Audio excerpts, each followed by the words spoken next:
क्रांती news आवाज सर्वसामान्य। कळंब चिमुकलीचा नराधमाकडून विनयभंग। चिमुकली घरात एकटी असल्याचा नराधमांनी घेतला फायदा।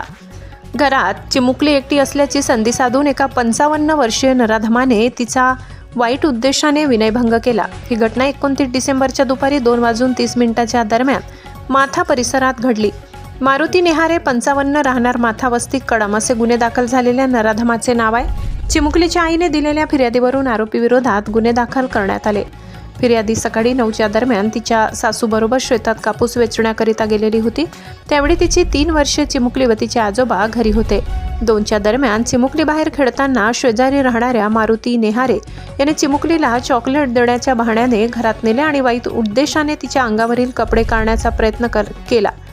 हा संपूर्ण घटनाक्रम शेजारील एका महिलेने बघितल्याने तिने शेतात गेलेल्या चिमुकलीच्या आईला फोनद्वारे माहिती दिली आणि आरोपीचे घर गाठून तिला आवाज दिला। दरम्यान चिमुकली रडत रडत बाहेर आल्यावर तिने घडलेला संपूर्ण घटनाक्रम आईला सांगितला। घडलेल्या घटनेच्या दिलेल्या तक्रारीवरून आरोपी मारुती नेहारे याच्या विरुद्ध पोक्सो अंतर्गत गुन्हा दाखल करण्यात आला असून 31 डिसेंबरला जनतेकडून आरोपीस पोलिसांच्या ताब्यात देण्यात आले। या घटनेचा अधिक तपास पोलीस उपनिरीक्षक प्रमोद काळे करीत आहेत।